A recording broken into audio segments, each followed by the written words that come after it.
طبق سپارش اساسگذار صلح و وحدت ملی پیشوای معظم ملت امامعلی رحمان سرپرست ناحیه دوردست و بلندکوه рошткалъа وزارت انرژتیک و ذخیره‌های آبی جمهوری تاجیکستان تعیین کرده شده است. امروزها وابسته به صرفه‌کارانه استفاده بردن نیروی برق سزاوار پیشواز گرفتن 30مین سالگرد استقلالیت وطن و دیگر مسائل جامعه مملکت کارمندان وزارت انرژتیک و ذخیره‌های آبی جمهوری تاجیکستان در قلمرو ناحیه با مردم ملاقات و واخوری دایر نموده در همکاری با شرکت برقی ولایت مختار کیستان بدخشان помир-Энерчи با مبلغ زیاده از 145,000 سومانی به 387 نفر یتیمان کل و یک طرفه و 57 نفر اشتراکچیان جنگ بزرگ وطنی مواد خوراکه را کمک نمودند. در برابر این کمک همزمان طبق سپارش اساسگذار صلح و وحدت ملی پیشوای معظم ملت امامعلی رحمان از جانب وزارت مذکور و شرکت برقی помир-Энерчи برای مؤسسه های تعلیمی، تندرستی و فرهنگی ناحیه 84 از 13 تن انگیشت سنگ کمک رسانیده شد.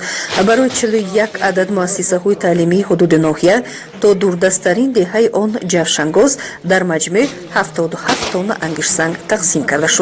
در اساس شرطنامه ما با صاحبکار انفرادی نصرشایف عظیم امسال شرطنامه بستیم و 570,000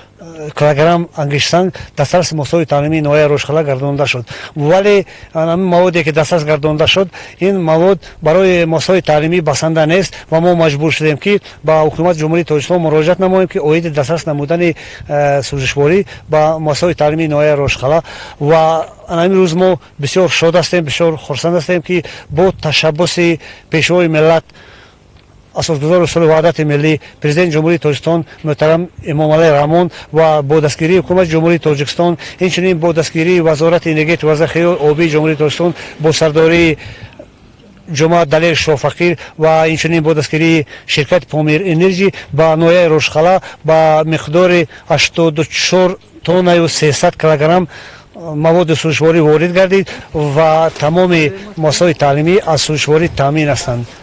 زمستان امساله در ناحیه рошткалъа به ساخنک آمد. حرارت هوا در جماعت دوردستترین بلندکوه آن تا 30 درجه خنکی هم به قید گرفته شده است. جهت کمچینی آب دریاها و یخسیل پیدر هم محدودیت برق در ناحیه وجود دارد. از این رو این کمک نوبتی برای مؤسسه های تعلیمی سر وقتی می باشد.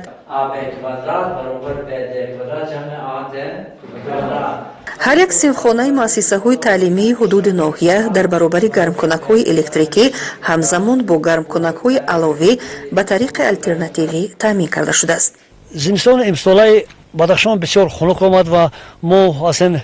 در تشویش بودیم که امسال ممکن بود است که مسائل تعلیمی ناحیه рошткалъа بسته شوند و لیکن ما خوشبختانه امروز مواد سوزشواری که گرفتیم بینهایت خرسند هستیم که توانستیم تا بهار و تا آخر سال مسائل تعلیمی را با مواد تامین کنیم، با مواد سوخت تامین کنیم و اکنون ما یگان مشکلی نداریم. باید گفت که برای مؤسسه های تعلیمی انگیشت سنگ طبق شماره طالب علمان و صنفخانه ها دسترس کرده می شود. 3 تن و 400 کیلوگرم انگشت یاری رسانیده شد.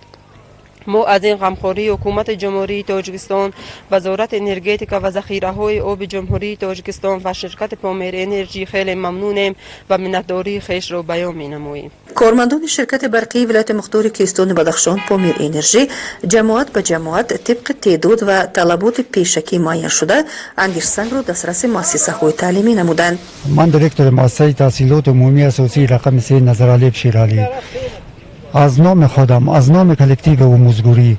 با شرکت помир-Энерчи و وزارت انرژتیک و ذخیره های آبی رحمت کلام میگویم که در این فصل سرما ما را زیاد نبرآورده و ما همین خیلی کمک